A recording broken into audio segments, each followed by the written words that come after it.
la otra realidad de civilizaciones prediluvianas. Área hermética. Un viaje ancestral a la otra realidad. Área hermética. Bienvenidos a esta nueva entrega del programa Área Hermética número 73. Y para empezar programa, pues me apetecería, para dedicarlo a todas las personas que nos escuchen por los momentos complicados que estamos padeciendo por esta confinación, pues una canción que creo que es muy especial porque nos aumenta la frecuencia de vibración y creo que es interesante. Antes de entrar en los contextos del programa, os dejamos con la banda sonora de El Código Da Vinci, Hans Zimmer, Le Chevalier du Graal, Los Caballeros del Grial. Y rápidamente volvemos con contenidos.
Área Hermética.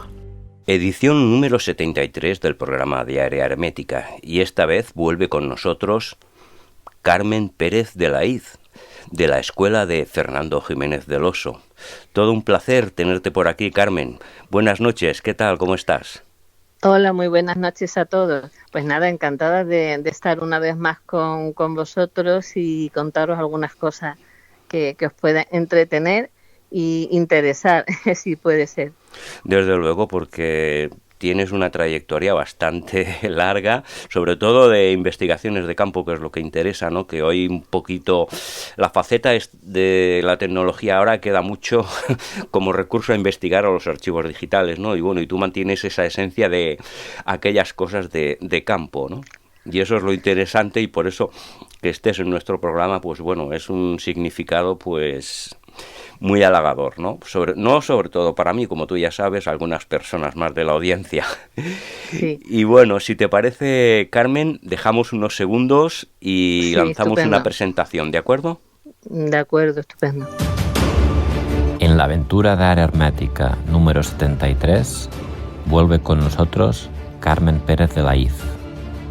Carmen proviene de la escuela de Fernando Jiménez del Oslo. Es investigadora y escritora, autora de los libros Minerales Mágicos, El Poder Secreto de las Plantas y La Atlántida y otros continentes sumergidos. Presentó el espacio de televisión Piedras Mágicas en vía digital, siendo la pionera en este campo. Trabajó en las revistas Enigmas y Espacio y Tiempo junto al Dr. Jiménez del Oslo y ha participado en algunos de los principales programas de radio y televisión en España. Fue ponente en los ya míticos cursos de verano de la Universidad Complutense de El Escorial, organizados por JJ Benítez. Ha impartido conferencias en universidades, colegios de médicos y en los principales congresos internacionales. Como pintora, tiene 9 premios nacionales de pintura y además es profesora de danza. Bienvenidos, que os incorporáis a nuestra arca. Hoy, con nosotros, Carmen Pérez de la Iz. Àrea hermètica. Només a Ràdio Caldes. Y bueno, Carmen, para empezar, bueno, es que tenemos tanto temario contigo porque tus estanterías de archivos no nos las acabaríamos ni siquiera en una temporada, ¿eh? Pero cajas y cajas. sí, muchísimo, imagino, porque a veces hemos comentado tantas cosas que no hemos tenido tiempo ni de acabarlas, ¿no? Digo, las dejamos a un momento, a otro, pero bueno, una de las cosas que hemos comentado y crees que es interesante fue en los años 90, aquellos cursos que se impartieron en la Complutense, en la Universidad de Madrid, que organizó Juan José Benítez, que bueno, que ahí estuvieron en compañía tuya muchos investigadores como Manuel Carballal, Andreas Faber-Kaiser y bueno, y tantísima gente. ¿Qué es lo que más destacarías de aquella intervención tuya en aquella conferencia en la Complutense de Madrid? Sí, bueno, antes que nada quiero agradecer, porque fue el que gracias a él se hizo todo, fue el organizador, a JJ Benítez, por hacer ese evento que desde luego ha hecho historia y es histórico porque que una universidad de la categoría de la Complutense en unos cursos de verano tan prestigiosos, si no son los más, yo diría que sí, como son los del Escorial, organizarse y diera cabida a un tema de esto en aquel tiempo, que ahora es más normal, pero en aquellos tiempos era mucho más difícil. Bueno, pues fue un hito impresionante. Y además contó con los principales investigadores del fenómeno OVNI a nivel mundial.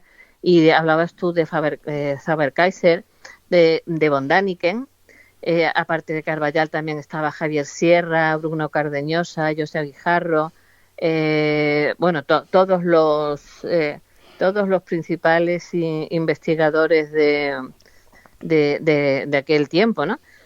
Que había, y bueno, pues yo encantadísima que contaran conmigo, además fui la única mujer ponente del Congreso, o sea que yo estaba súper encantada y se portaron todos fenomenal conmigo. Desde aquí, pues gracias a todos. Pues mira, es muy interesante lo que me comentas, te diré por qué. Porque ya ahí, en ese Congreso, yo expuse lo que ha sido o viene siendo, y de alguna forma podríamos definir mi visión o enfoque en el que yo trato el fenómeno OVNI, al igual que me pasa con los minerales, que doy un enfoque totalmente distinto al que hacen los demás, pues con este tema exactamente igual, ¿no? Yo lo que intenté explicar allí en ese congreso es que para realmente poder entender lo que es el fenómeno OVNI y el fenómeno OVNI en la actualidad, nos tenemos que remontar a los tiempos más antiguos. Porque no es un fenómeno de ahora ni de hace X años que se considera que comenzó el tema de fenómeno OVNI y tal, ¿no? Que esto es de siempre, y que no solamente es de siempre, sino que siempre han estado ahí y que no sabemos hasta qué punto, y esto quiero insistir ahora también en ello, están todavía con nosotros y nos están influyendo y nos están guiando en muchísimas cosas. Y luego otro dato importantísimo, que esto, desde luego, si no haces investigación de campo, jamás lo vas a poder ver, y lo otro tampoco, porque yo me considero investigadora esencialmente, ¿no?, en todos los temas que trato, pero en el tema OVNI es esencial y ser investigadora de campo, pero en general me considero investigadora de campo, porque precisamente por todo esto que te estoy comentando, que yo lo aplico a todos los temas que trato de la geografía sagrada, pues si no lo haces de campo no lo puedes ver en absoluto, ¿no? Entonces esto es importantísimo y vamos a ver, gracias a estos dos puntos importantísimos, muchas facetas del fenómeno OVNI que normalmente y generalmente nos pasan desapercibidas y son cabos que jamás ataríamos si no conocemos todo esto, ¿no? A mí me sirvió también muchísimo, tenía una ventaja muy especial, quizás sobre otros investigadores OVNIs que se han dedicado al tema, y es mi conocimiento y mi asociación y mi enseñanza desde pequeñita en lo que es, que ya lo sabéis, lo que pertenezco al Temple Secreto, ¿no? Entonces, el haber estado desde pequeña pues con todos esos conocimientos, pues claro, me permite dos ventajas. Una, pues lo de la geografía sagrada que ya os he comentado, y otra, pues que me conozco todas las claves para descifrar muchas cosas no solamente de la geografía sagrada, sino de todos los lugares y enclaves de poder, enclaves griálicos, en relación con piedras griálicas y el Santo Grial y todo eso, que ahora veremos a ver si nos da tiempo a desarrollarlo a lo largo de la entrevista. Están todos muy, muy relacionados, ¿no? Entonces, bueno, de ahí, de este enfoque, pues podríamos decir que parten todas mis investigaciones, y gracias a eso he descubierto muchas cosas interesantísimas. Y quería hacer otro apunte que lo vengo difundiendo hace también muchísimos años, en conferencias, en congresos, en fin, en escritos, en lo que ha surgido en cada momento. Y es que vengo anunciando que precisamente ahora estamos en todo el foco más álgido del tema, que esto por conocimientos también del templo y demás, ¿no? Que está anunciando el tiempo, que entramos en el tiempo y ya estamos de pleno en ello, del Apocalipsis. El Apocalipsis, no entendiéndolo como fin del mundo, sino como fin de una etapa, comienzo de otra, y revelación. Y que dentro de esas revelaciones no solamente iba a implicar ciertos conocimientos muy importantes, hasta ahora secretos y ocultos, sino también revelación de mundos paralelos y de dimensiones paralelas. Y que a partir de este momento, sobre todo ahora, que fíjate que no por casualidad, estamos en medio de uno de los portales estelares más importantes que ha habido, porque además es un portal largo que dura durante varios meses. Y además, esto por favor, si quieres, te lo puedo compartir o lo compartes tú en tu muro, porque es muy importante. Sí, estamos en el tiempo del ave fénix. Eso es importantísimo, es un secreto iniciático. Pero es muy interesante. Perdona un momento, si alguna persona pues quiere compartirlo y coger más información, pues bueno, que vaya a Facebook, a Carmen Pérez de Laiz, y ahí lo pueden ver. Pero a mi muro personal, porque se van a Minerales Mágicos y ahí no, ese lo tengo inactivo hace muchos años, ¿eh? Igualmente lo compartiremos en el grupo Secrets del Pirineu, que es el portal de Facebook del programa, y ahí lo podrán ver. Por eso te decía que si quieres lo compartimos en tu muro, o si quieren que pasen a mi muro y lo vean, porque es muy importante y van a entender muchísimas cosas. Pero es que fijaros qué importante que este año, aparte de coincidir con el portal estelar, coincide con el tiempo del ave fénix iniciático, con lo cual estamos en un momento impresionante. Ya les aviso que una de las cosas que van a empezar, entre muchísimas cosas más, que bueno, sobre esto tengo hecho ya también muchos escritos y muchos otros programas, y en otra ocasión, si quieres, también lo podemos hablar, sobre todo esto de que estoy hablando de portales estelares, puertas dimensionales, etcétera, etcétera. Hoy vamos a hablar de ello también. No de esta que se está produciendo en este momento, sino de las que tienen relación con la geografía sagrada y con el tema OVNI, ¿no? Bueno, pues este momento es sumamente importante porque a partir de ahora, entre otras muchas cosas, como decía, se van a acercar a estos mundos intermedios, estos universos paralelos, a estas dimensiones, otras dimensiones, etcétera, etcétera, más que nunca.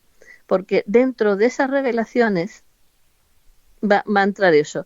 Con lo cual, a partir de ahora, va a ser mucho más fácil conectar, pues, por ejemplo, desde el mundo de Los Ángeles y los mundos etéricos y ciudades etéricas, etcétera, etcétera, etcétera, a quien le guste el mundo de las hadas, a quien le guste el tema OVNI y otros seres. Por ejemplo, el contacto con seres extraterrestres va a estar mucho más fácil. De hecho, ya lo aviso, muchas personas van a empezar a recibir mucha información y muchos contactos que antes era como más puntual en ciertas personas, ¿no?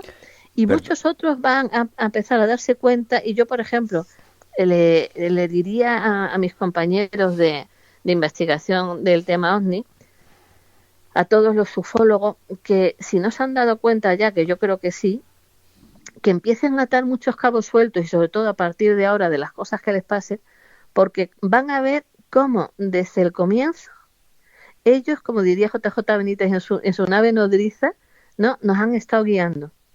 Y han estado muy presentes en muchísimo, bueno, yo diría que en todo. Luego, si nos da tiempo, os voy a comentar incluso varios aspectos míos personales para que veáis hasta qué punto están ellos ahí guiándonos. Y fíjate que insisto mucho en decir que estamos guiados, no manipulados, ¿eh? Porque son cosas diferentes. De todas formas, cuidado también, porque con todo este tema de contactos y todo esto, cuando uno busca el contacto, en eso el otro día, como siempre, está magistral Sixto Paz. Mucho cuidado, que hay que estar preparados para tú provocar un contacto. Además, yo te diría que los verdaderos contactados, salvo alguna excepción, no han sido ellos los que han buscado el contacto, sino que los extraterrestres los han buscado a ellos.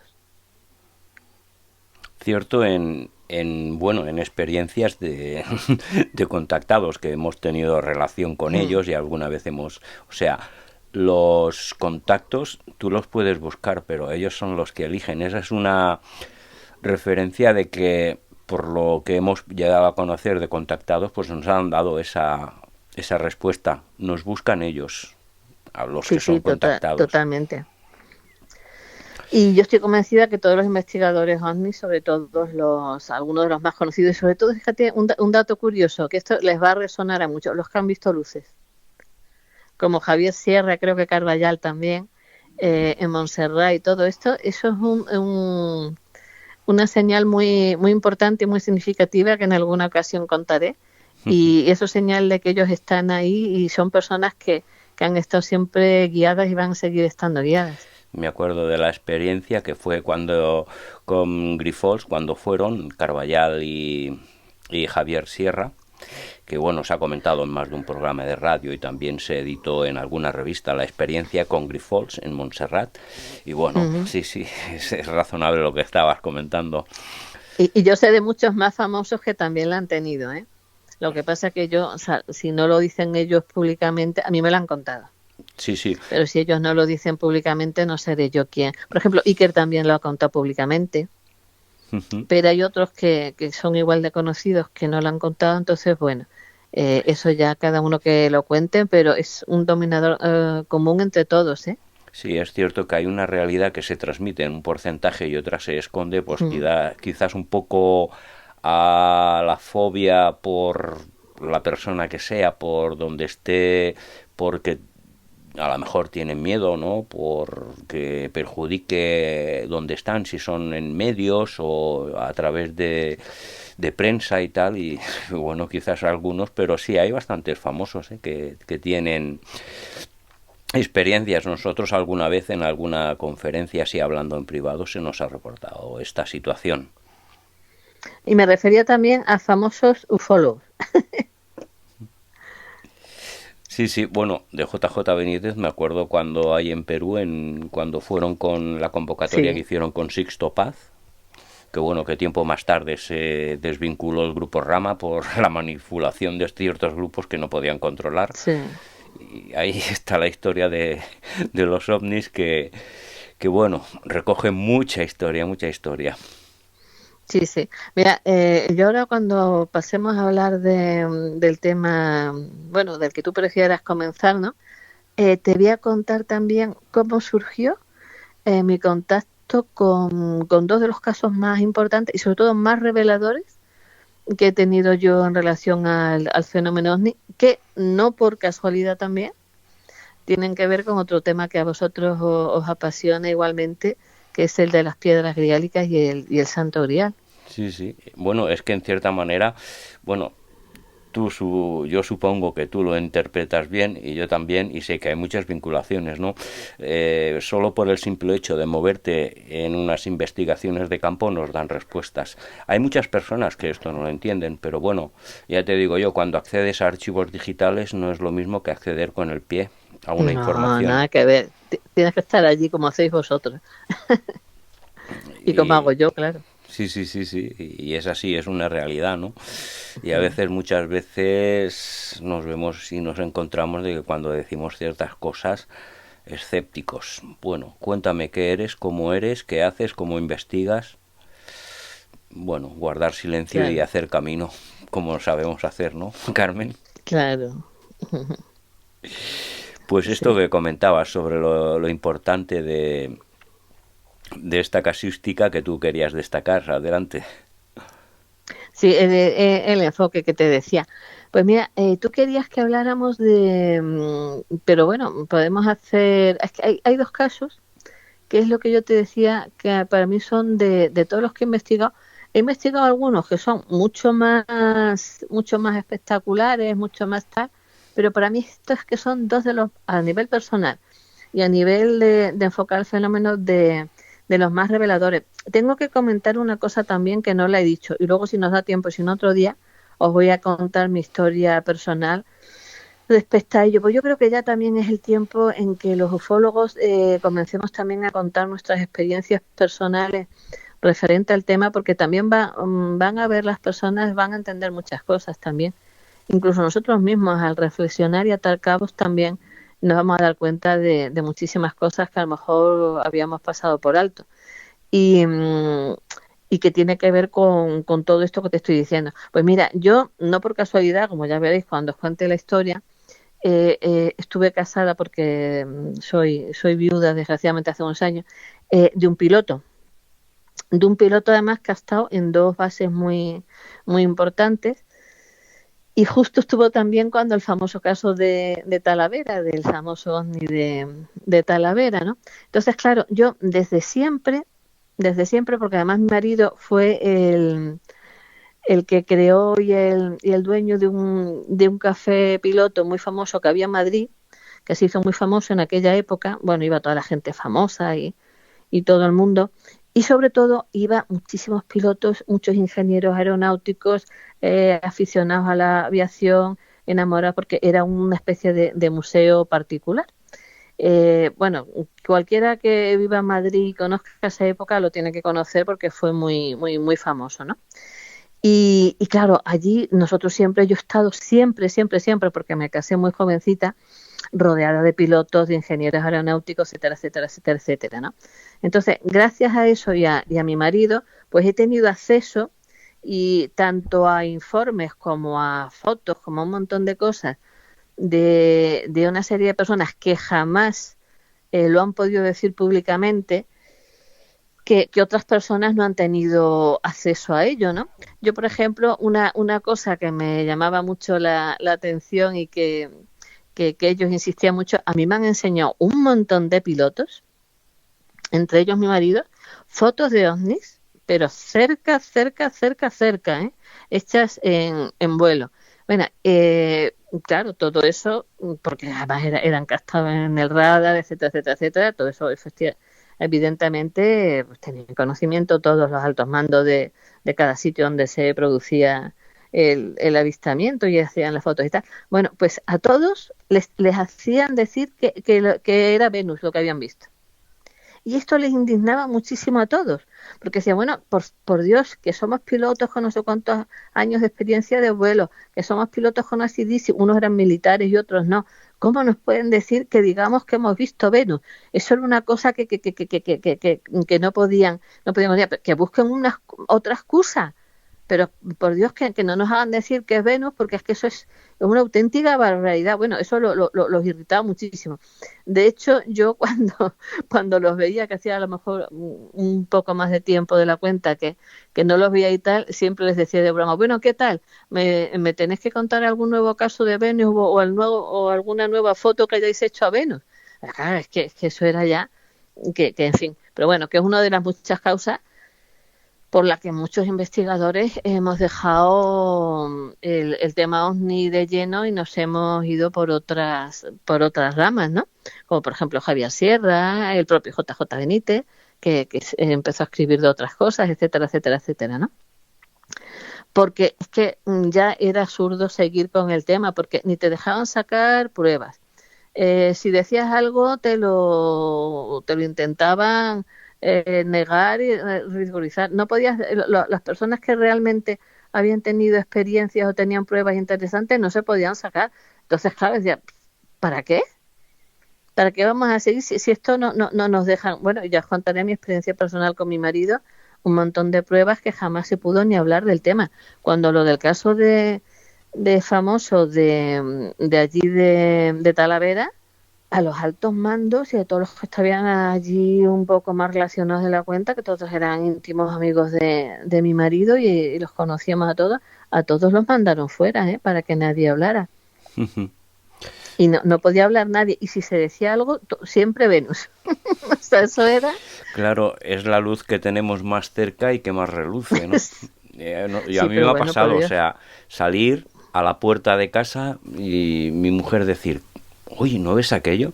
Digo, Venus. Bueno, a Venus es cierto que se la ha confundido muchas veces con una, o sea, podía confundir con una nave, ¿no? Alguien que no, pero una persona, una persona de a calle, un piloto experimentado, no la confunde, y menos yendo en vuelo y teniéndola al lado y viendo fotos. Yo he visto muchísimas fotos de ovnis, de pilotos, pero del ovni al lado. O sea, no de lejos, ni que pueda aparecer. No, el ovni al lado. O sea, aproximación a la nave. Totalmente, pero pegada. O sea, pero fotos perfectas, todo eso ha desaparecido. Yo no he visto en ningún informe que hayan desclasificado que salgan esas fotos, que yo he visto.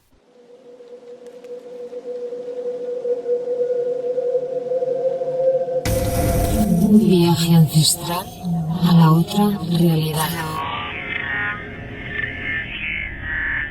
Área hermética. Como dijo Andreas Faber-Kaiser una vez en sus programas, han desclasificado, pues bueno, lo que ha interesado, ¿no? Porque hay casos muy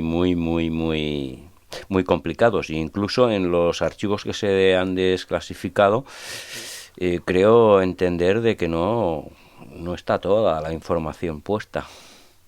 Bueno, no está toda, otra está manipulada, otra...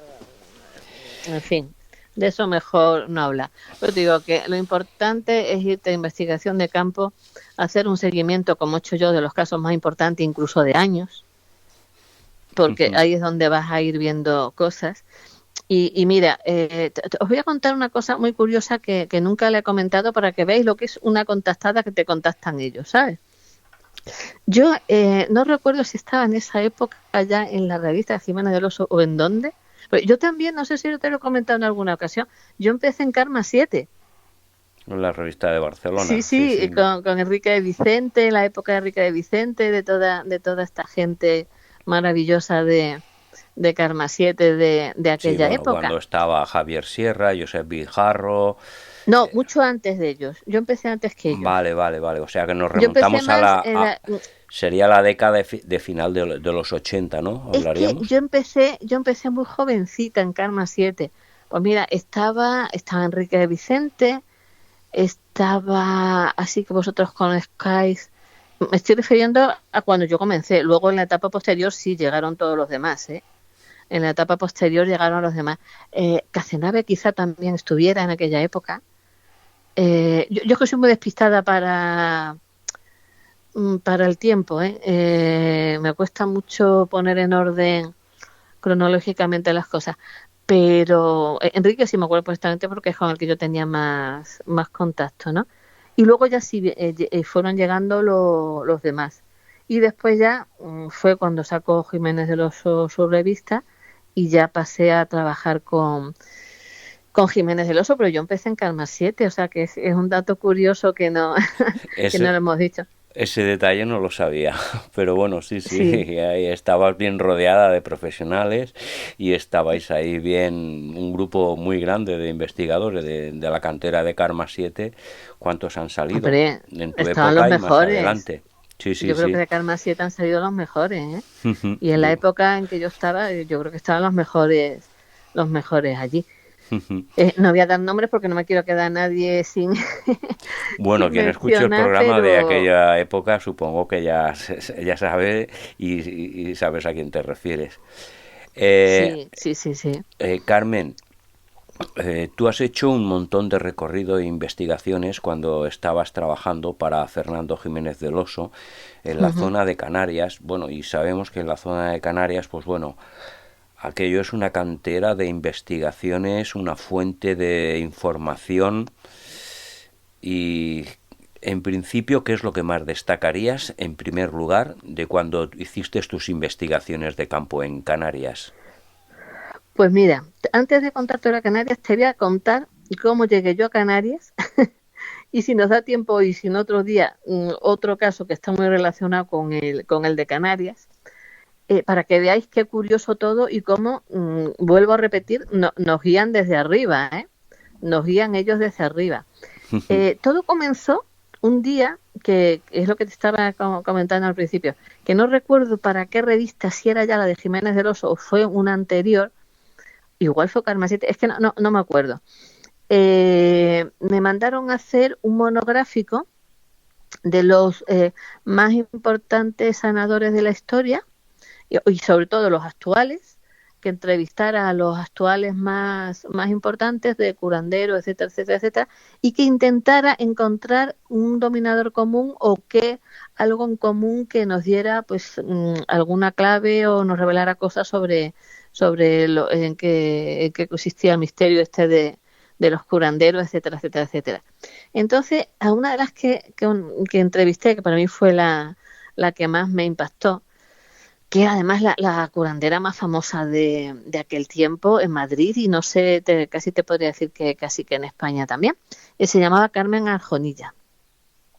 Pues cuando fui a entrevistar a esta mujer, fue curioso, porque eso me pasa mucho, ya lo iré contando, todas las anécdotas que tengo en relación a eso. Yo tenía algo especial, que las entrevistas que nadie daba, o gente que no quería conceder entrevistas o hacer cosas, a mí sí que me las concedía. De hecho, cuando había alguien que no se dejaba entrevistar o que era muy difícil, en las revistas me mandaban a mí, porque yo sí que conseguía, tengo esa habilidad, no sé, o me venga algo, no sé qué, pero un conmigo don sí que profesional, me ¿no? encanta. Sí, pero también algo, no sé, porque me lo decían, no te lo sé explicar, pero bueno, ya os contaré un día mi historia con Baigen, que fue incluso él el que me pidió la entrevista cuando no concede entrevistas a nadie. Sí, O sea, sí, que fue una cosa rarísima. porque después del Bueno, libro pocas entrevistas dieron, ni Lincoln ni el otro compañero de Biden tampoco. ninguna. Es más, en ese congreso donde yo le conocí, no dio entrevistas particulares a nadie. De hecho, tengo una fotografía muy curiosa, muy simpática, que estoy yo entrevistando a Michael a Baigen, y está detrás mío, apoyado en la silla detrás de mí, diciéndome una cosa al oído Enrique de Vicente. Y lo que me está diciendo es, ¿cómo lo has conseguido? Porque estaban todos diciendo, ¿cómo has conseguido entrevistar a este hombre si no ha querido Qué bueno. dar entrevistas personales a nadie, ¿no? Pues sí que incluso perdió el avión por estar horas y horas hablando allí conmigo. Eso más que una entrevista fue un maratón. Pero bueno. Enrique de Vicente es algo especial, o sea, a diferencia Enrique de los otros investigadores, no quitándole el mérito a nadie, ¿no? Pero tiene un don especial este hombre. No, Enrique es un maestro y Enrique es único, es especialísimo lo que el enfoque que tiene. Hombre, la erudición destacaría que tiene, más que nada el enfoque que tiene. Porque... Sí, hombre, Sí, dime.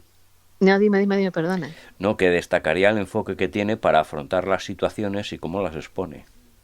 Sí, como las expone y lo que sabe, es algo impresionante. La erudición de este hombre es increíble, pero además que ha sido siempre igual. A ver, yo coincidí desde hace muchísimos años con Enrique, pero es cierto que yo empezaba, era muy jovencita, él era mucho más mayor, claro, lógicamente, porque yo con Enrique me llevo bastantes años. Pero sí que coincidimos en, bueno, y luego posteriormente hemos coincidido, pues yo que sé, en Espacio en Blanco, en muchos sitios, ¿no? Es un encanto cuando nos hemos visto. Precisamente fue Enrique Vicente quien me presentó a Colin Bloy, que os he hablado también en alguna ocasión de Colin Bloy, ¿no? Sí, aquí en Cataluña lo conocemos mucho, los seguidores del misterio de los años 80 y 90, bueno, en las participaciones en los programas de Sintonía Alfa de Andreas Faber-Kaiser, y bueno, muy interesante porque fue un hombre que transmitió unas claves y dejó un camino abierto, y la verdad que se ha seguido y se han encontrado cosas, pero eso ya queda para otro sitio. Sí, Colin Bloy fue un referente, ¿no? Bueno, pues lo que te decía, que fui a lo que os decía a todos. Fui a entrevistar a esta mujer que no quería conceder entrevistas a nadie. Además, yo iba con una amiga mía, periodista, y a mi amiga no se dejó entrevistar. Dijo que no, que tenía mucho trabajo, que a ella las entrevistas no le gustaba, que últimamente estaba muy decepcionada porque las que había dado no, en fin, no sé, pues no dirían cosas que fueron de su agrado o algo. El caso es que no estaba muy contenta con los periodistas. Pero se acercó a mí y ¿qué tal? Y digo, pues yo es que vengo con ella. Dice, no, para ti sí que te la concedo. Porque era andaluza. Total, que me pasé un montón de días, yo diría que de meses, incluso años, yendo allí, porque lo que esa mujer me reveló y la sorpresa que yo me encontré, aparte de la entrevista como sanadora, es que es una de las contactadas más impresionantes que yo he conocido. Porque además fueron los extraterrestres quienes contactaron con ella, no ella con ellos. Es decir, ella ni conocía que existía nada de esto. Ella era una mujer muy... más de aquella época, pues estoy hablando de una señora que cuando yo la conocí, que yo era jovencita, ella era ya muy mayor. De hecho, al poco tiempo de los pocos años yo conocerla, falleció. Era ya muy mayor cuando yo la conocí. No sé qué años podía tener, pero vamos, era mayor ya, la mujer. Y ella me contaba en su juventud cómo empezó todo. O sea, que imagínate, era cuando ni siquiera yo creo se hablaba del tema OVNI. Ni ella sabía lo que era, ni nada de nada. Y se le comenzaron a aparecer unos seres de diferentes planetas, pero se le aparecían, o sea, que los veía ella perfectamente, y le empezaban a dar una serie de revelaciones, de cosas y tal, y a raíz de eso empezó ella a sanar a la gente. Pero realmente, aparte de una gran sanadora, lo que era es una magnífica contactada. Pues bueno, cuando fui a esta mujer, me dijo que ella quería dejarme todos sus secretos y todo un montón de cosas, que eso a mí, porque decía que yo tenía que dar testimonio. Yo creo que ella sabía que iba a fallecer pronto, que yo tenía que dar testimonio de todas estas cosas que ella ya no podía decir, y porque yo tenía que cumplir una misión. Me estoy hablando de mi misión, de una cantidad de información que me dio, mía, impresionante. Y dos cosas que me dijo muy importantes. Dice, tú vas a tener que ir antes que nada a dos sitios muy importantes, dice, donde vas a descubrir los grandes secretos del tema OVNI, para tú luego comunicarlos a los demás, y que además están relacionados con tu herencia, con una herencia tuya familiar, pero no herencia física, sino herencias de conocimiento. Ella no sabía lo que era, pero sin saber lo que era, porque no lo sabía, me lo describió perfectamente. Estaba hablando del temple. Dice, y son dos, ella dijo montañas. Bueno, uno era una montaña y otra era el cerro de Badajoz, ¿no? Y me dijo, una está de Extremadura, otra está en Canarias. Allí vas a tener una serie de relaciones con los extraterrestres muy importantes. Dice, allí hay 2 bases OVNIs y allí vas a encontrar muchísimas cosas. Y digo, bueno, ¿y qué sitio son? Claro, digo, ya que me dice de Canarias, esto y el cerro y tal, en relación con el temple, que si te dice, no, dice, eso ya no te lo voy a decir yo, me están diciendo que ellos mismos te van a dar las señales para que tú sepas dónde es, y que además tú tienes que pedirles también una señal para que tú veas que son ellos lo que te están llevando y lo que te están guiando hacia ese sitio. Bueno, uno de los sitios era la montaña mágica de Lares de Extremadura, y otro de los sitios al que se refería era el barranco de Badajoz. Efectivamente, estamos hablando de ella no sabía. De hecho, incluso el temple, cuando habla de las montañas de los dioses, dice montañas por englobar todo, porque no, pero en realidad unas son montañas, otros son cerros, otros son barrancos, otros son, ¿sabes? Otros son peñas. Pero, bueno, la geometría sagrada, los templarios eran los custodios, o sea, las energías telúricas. Por eso yo sabía descifrar, y cuando me encontraba ante una de ellas, ¿no? Y incluso sé que hay que verlas por diferentes caras, si no ves los signos de que se trata de una de estas montañas. Todas están relacionadas con las piedras griálicas. y todas pues son zonas de avistamiento ovni muy, por lo que se suele denominar en ufología zonas calientes de ovni, ¿no? Entonces yo digo, vale, pues la de Extremadura lo tengo más fácil, pero lo de Canarias, lo de Canarias lo tengo un poquillo más difícil. A ver, es que yo de Canarias no había estado en mi vida en Canarias y menos en Tenerife.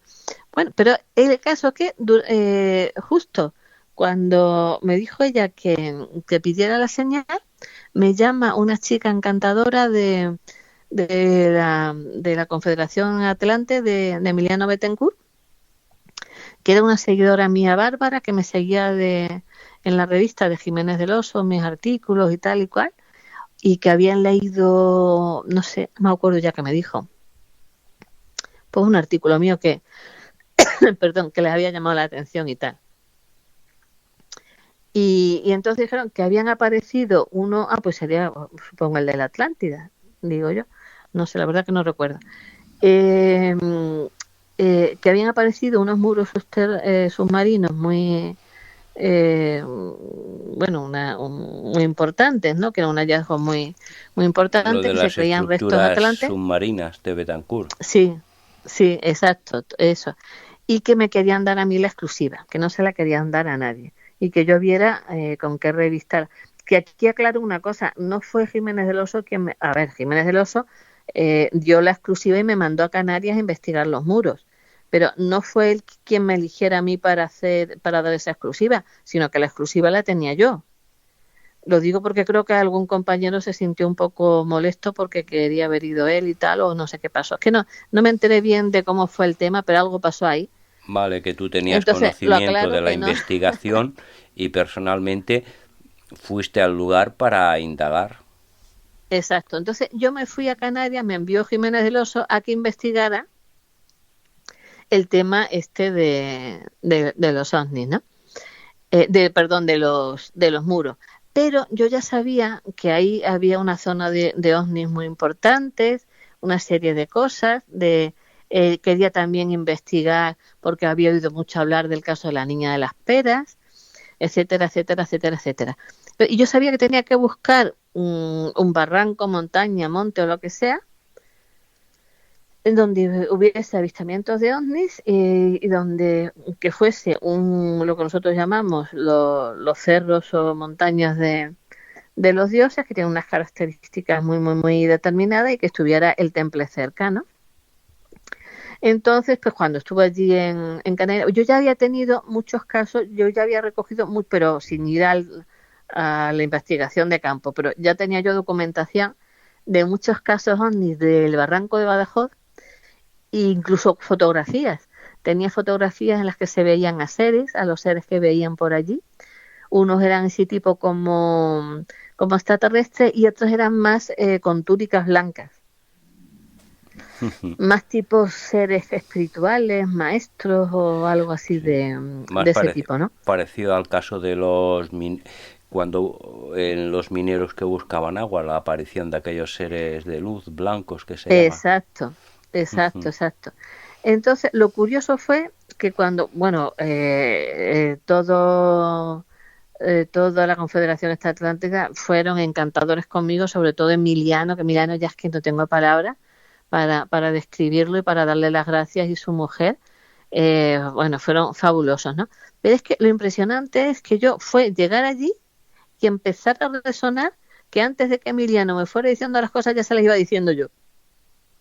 O sea, es que lo iba viendo todo, pom, impresionante. O sea, te venían las cosas sincronizadamente, ¿no? No, yo ya las sabía. Antes de que me dijera lo que sé, yo sabía, digo, y ahora vamos aquí, y aquí hay tal. Dice, pero ¿cómo lo sabes si no has estado nunca? Digo, es que lo estoy viendo. Y entonces fue cuando me llevaron, cuando fuimos a lo del Barranco de Badajoz, que es donde pasaba todo esto, y me dijeron que me iban a presentar al señor que era el único testigo que quedaba con vida que había conocido a la famosa niña de las peras. Eso porque es una información muy interesante. Era muy antigua. De hecho, te estoy hablando de hace muchísimos años, cuando estuvimos allí, que yo con los años me pierdo. Mira, precisamente he sacado un de la revista, te lo voy a pasar luego, si lo quieres publicar. Sí, de O acuerdo. lo ponemos en comentarios para que y ahí sí que vemos el año. Es que yo para la fecha soy malísima. Bueno, el caso que fuimos para allá, ¿no? Y el problema que tenía este hombre, pues lo de siempre, que no quería hablar con nadie y que no quería contarle nada a nadie, que era un hombre muy cerrado, era también mayorcísimo ya, ¿eh? Yo no sé qué edad tendría este hombre, pero yo creo que tenía más de 80 y tantos años, ¿eh? Te estoy hablando de hace muchos años, no creo ya que el pobre siga con vida. Era un hombre curiosísimo, así como de campo, con un bastón, pero un bastón, el típico, no bastón normal, sino un garrote de campo, como de pastor, hecho de madera por él, o por él, no sé, porque era el típico de los pastores, estos garrotes rústicos típicos, ¿no? Y el hombre cerradísimo, pero cerradísimo, que no había manera de sacarle nada. Y era una pena porque había intentado mucha gente hablar con él y sacarle entrevistas y tal, y no había querido nunca hablar con nadie. Y conmigo, pues al poco tiempo estuvimos comiendo juntos y tal con él, y yo no sé, luego me aparté con él y tal, yo no sé qué es lo que le dije, ya no me acuerdo. El caso es que el hombre conmigo me soltó todo lo que no había contado nunca, me contó toda la historia. Entonces fue cuando me contó que él había conocido a esta niña, que era de vecina de él, de allí del pueblo, y que efectivamente que de mito nada, que había sido un caso real, que por lo visto esta niña era pequeñita y la mandaron sus padres al barranco de Badajoz. No sé si los padres los mandaron a por peras o que la niña cogió peras, pero el caso es que allí tenían también en la cueva esta tenían algo de ganado, no sé si eran unas ovejitas o una cabra o no sé qué cosa, que el caso es que la niña tenía que echarle un vistazo Bueno, en la zona, como hay cavidades del barranco, hay bastantes. al animalito que tuvieran allí en la cueva, ¿no? Total, que la niña se fue para allá, cogió sus peras y se metió a la cueva a ver cómo estaba el caso que yo no sé cómo fue que la niña se quedó dormida. Y cuando se despertó, habían pasado no sé cuántos años, sus padres habían fallecido, sus hermanos que eran de su edad eran ya mayores, pero ella seguía teniendo la misma edad, el mismo vestido y llevaba las peras desde el momento que desapareció. Es decir, porque otros casos que se conocen de este tipo han aparecido posteriormente, pero ya más mayores, pero que aparezcan después de tantos años y con la misma edad, yo fíjate, casi me atrevería a decir que si no es el único de los pocos casos que se conocen del tema. Pero lo curioso es que en este sitio no solamente pasó lo de la niña de las peras, sino que había habido más casos de desapariciones. Pero ya de animales y cosas de esas, que eso ya nunca más se volvió a ver. Y en la misma cueva es donde ocurrió el caso que tú acabas de mencionar, sí, que fue cuando estaban haciendo las instalaciones de agua para la zona, las canalizaciones de agua y tal, que los obreros, al derribar una de las paredes de esta cueva, de hecho cuando nosotros estuvimos, la cueva está cancelada, para que allí no entre nadie. supongo y una de las que paredes, seguridad por desprendimientos o algo. Yo creo que es para que la gente no vaya y no vea aquello, porque allí han pasado muchas cosas. Y cuando los obreros derribaron esta pared, pues es cuando vieron unas escaleras enormes que no se veía el fondo de lo profundas que partían, y al poco tiempo vieron subir de ellas a unos seres muy altos, con unas túnicas blancas. Entonces ahí fue cuando los obreros se aterrorizaron, salieron corriendo y nunca más quisieron volver a entrar, ni ellos ni nadie, y se cerró la cueva esta. Pero de eso hay constancia allí, incluso en el ayuntamiento del suceso ese que pasó allí. Incluso hasta llegaron a poner la denuncia en el cuartel de la Guardia Civil, según otras investigaciones. No sé si es cierto, Sí, ¿no? sí. Por eso digo que hay constancia allí, porque eso dejó constancia por las denuncias y por un montón de cosas de que realmente eso sucedió allí, ¿no? Otra cosa que contó este hombre que a mí se me quedó grabado, ¿no? Que me hizo mucha gracia, es que la niña decía que lo que más le sorprendía y lo que no dejaba de repetir es, decía, ¿cómo es posible si yo solamente me he dormido un ratito? Para la niña había sido un ratito. Y luego contó otra cosa que yo no sé, porque ahí el hombre es que no se explicaba muy bien, no hablaba demasiado claro. Ahí no le entendí bien si es que la niña lo soñó o la niña decía que había bajado. El caso es que contaba también que cuando se durmió, que o al despertarla, que un ser muy alto con una túnica blanca, que la había cogido de la mano y la había bajado unas escaleras, las mismas escaleras que vieron luego los operarios cuando estaban haciendo las instalaciones, y que la habían llevado a un sitio que había como un jardín al final de las escaleras, que lo que había era como no sé si como una especie de jardín o de parque o de la propia naturaleza, muy bonito. Y que luego la volvió a subir y la llevó otra vez arriba. Esto está datado principio del siglo XX. La fecha exactamente no lo sé, pero creo que está datado en esa fecha.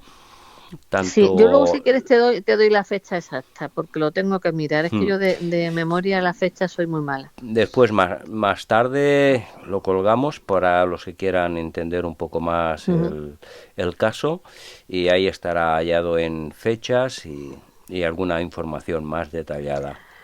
Luego, lo que vi curioso también es que justo al lado, en Adeje, había una casa templaria con unos símbolos impresionantes. Estaba precedido la ruta que llevaba tanto al barranco como al sitio donde estaba la Virgen Adeje, que ahora os hablaré. Pero lo más impresionante que a mí me quedó, que no me ha pasado en mi vida, justo antes de entrar al barranco, a la cueva, había una pared toda de obsidiana y también había bastante basalto por la zona. Bueno, pues en ese punto, todo lo que llevábamos de instrumentos, de cosas, íbamos un grupo de un montón de personas. A todos se nos paró, incluso los relojes. Ya es Fue normal. entrar allí y dejar todo de funcionar, absolutamente todo. No es la única... Yo pensaba... Sí. No es el único lugar en estos sitios donde son mágicos y, bueno, donde hay energías telúricas, suele pasar. Te suelen salir fotos en blanco cuando son cámaras de la época, típico analógicas, o, por ejemplo, en un presente. Nosotros hemos estado en lugares de que, bueno, teníamos interferencias en la cámara a nivel de rayas, ¿no?, en la imagen, pero que sí que es cierto lo que tú comentas, porque está comentado diferentes lugares, pero según qué cosas se manifiestan, y es testimonio del hecho. No es que salieran cosas mal, es que no funcionaban, es que hasta los relojes se nos pararon. Se nos pararon todos los relojes y pensábamos que se nos habían estropeado y al cabo de no sé cuántas horas después de salir de allí comenzaron a funcionar. O sea, lo que se te pare a todo el mundo, 20 y tantas personas los relojes, es que me quedé alucinando. Bueno, el caso es que digo, bueno, pues ahora la conexión templaria estaba allí al lado también. Antes, precediendo a todo esto, había también una figura maravillosa de un Cristo negro, que Cristos negros hay muy pocos, vírgenes negras sí, pero Cristos no. Es interesante. Y luego en Adeje, eso, sí, es que es uno de las señales que te indican que estás también en un camino griálico sagrado, ¿no? Y luego ya fue donde encontramos y donde me enseñaron a la auténtica Virgen de Candelaria, que está en Adeje, en una capilla llamada de Santa Úrsula, que eso ya es una clave también de por sí. Y todo el manto de la Virgen alrededor lleva una serie de letras y de cosas que todavía nadie ha sido capaz de descifrar. Yo le estuve investigando un poquito y hay cosas que sí que saqué. Hay cosas que sí que saqué porque sabía los símbolos cuáles eran y alguna información saqué que en su día la daré. Pero lo curioso es que decían que esta imagen en ciertos momentos del año que se iluminaba.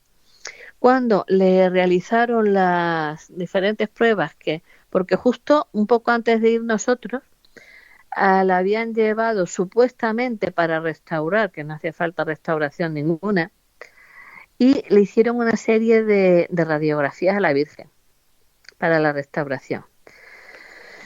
Antes ya la habían manipulado, porque la habían puesto, era una Virgen negra y la habían puesto blanca.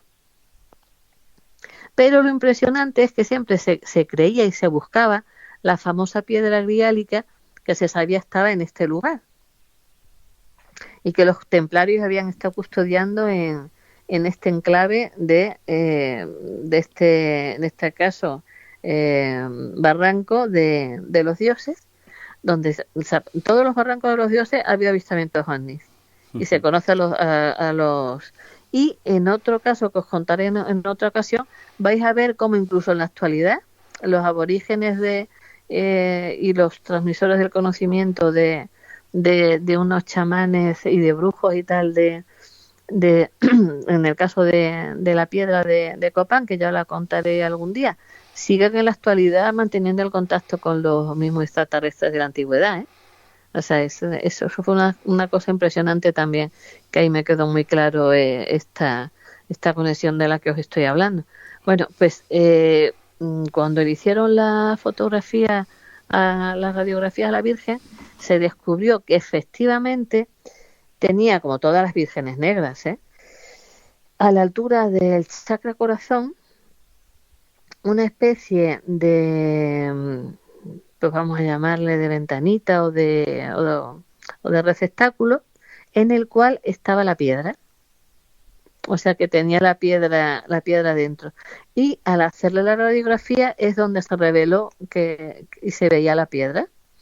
Bueno, pues como anécdota os diré que esas radiografías me las dieron a mí y las tenía yo en mi poder. Bueno, las tengo en mi poder, pero no se sabe dónde, porque de la mudanza está en caja y no se sabe. Algún día aparecerá y os pondré la foto. En cajas y en los archivos, digo, Carmen. Sí. Ahí está en algún sitio. Pero la anécdota es esa, que al final donde fue a parar la radiografía, pues la tengo yo. Me acuerdo que vine en el viaje de vuelta en avión con un miedo para que no perder la radiografía, para que no le pasara nada a la radiografía. Hay que traje todo el viaje con la famosa radiografía. Y nada, al final llegó sana y salva. Es una información interesantísima de una investigación. Eso hay que guardarlo como un tesoro. Hombre, sí, ¿verdad que no? Claro que sí. Bueno, claro de hecho, sí. Volviendo un poco al tema del barranco, el barranco es un centro sagrado por la etnia canaria que había. Claro. Y bueno, es un lugar mágico, eso es indiscutible. Lo mismo en la península como en Sudamérica. Por ejemplo, en la península, celtas, íberos, quizás no tenían esa forma de construir o de ciertas actividades, pero sí que mantenían el conocimiento. Después, ya con la época de la entrada del Imperio Romano en la península, ya se perdió bastante. Pero en todas partes del mundo, de una manera u de otra, el conocimiento lo han mantenido siempre las etnias. Se mantiene perfectamente. No olvidemos también que también lo saqué en el artículo que escribí, contaba todos los casos, ¿no? Y además con todo tipo de detalles de cómo fueron los alemanes allí también buscando el Santo Grial, que en realidad lo que buscaban era la piedra esta que os he dicho. Y no olvidemos que además al lado en Weimar también están las famosas pirámides de Weimar, que eso también fue un descubrimiento gracias a Betancourt, que luego se llevó todos los méritos, todo el Heyerdahl, pero pues quien realmente lo sacó a la luz fue Emiliano Betancourt, ¿no? Sí, hizo ahí una gran obra y bueno, le costó y al final la Universidad de La Laguna accedió a hacer las pruebas y hacerlo reconocer. Totalmente. Carmen, sí, bueno, no, que estamos ya a 2 minutos del final. Ah, qué pena. Entonces, el otro caso que es el más espectacular lo tenemos que dejar para otro día. Sí, el caso Lares, que lo hemos comentado antes. Sí, y bueno, que está relacionado con este.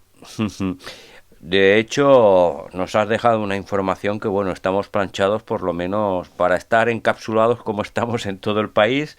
Creo que es un buen dote de entretenimiento lo que nos has comunicado hoy de tus trabajos de campo e investigaciones. Y Carmen Pérez de la Iz, es un placer tenerte aquí en el programa porque, bueno, detallazo, puntual y de campo. Porque de pocos invitados podemos hablar cómo haces tus trabajos, respetando a los demás, ¿cierto? Porque tienen otra forma de trabajar. Pero bueno, hemos hecho como un revival de todas aquellas informaciones, incluso nos has aportado novedades, que eso es importante.